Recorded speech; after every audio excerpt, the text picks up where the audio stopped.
I'm going to share something with you. There are times when I get an idea for a blog post and I'm able to sit down, get to work, and write the post quickly and almost effortlessly. But then there are times when I have trouble getting to work.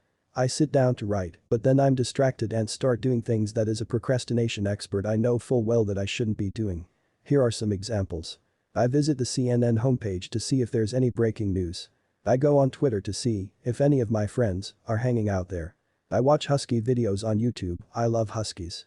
I get a sudden urge to read a few pages of whatever book I'm currently reading. Right now it's Don Quixote. I decide I'm too hungry to write, so I go to the kitchen to get myself a snack. I check my blog analytics. And on and on. What do all of the things above have in common? They all give me a tiny dopamine shot each time I do them. So, if I want to stop doing them, I have to find another way to get my dopamine fix. Here's what I do. You can apply these 5 steps to any task or goal that you want to get to work on. 1. Set a clear goal. Setting a clear goal that is challenging but doable is a great way to increase dopamine levels. 2. Imagine the joy of completing the task. I then take a moment to visualize having finished the blog post. I imagine the satisfaction that I'll feel once the post has been published on my site. This gives me another shot of dopamine. 3. Break the task down into small bits. A while ago I created a blogging checklist for myself.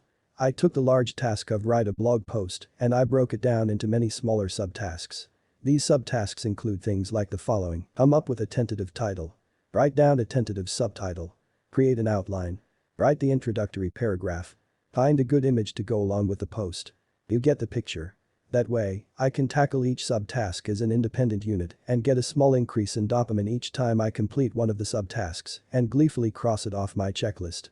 4. Set micro deadlines. Each of the items on my checklist has a time limit next to it.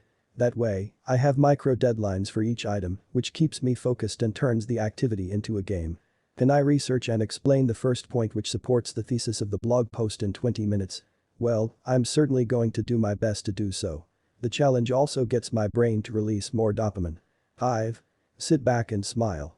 The last step is to publish the blog post. I love the feeling I get when I look at a brand new post published on my site.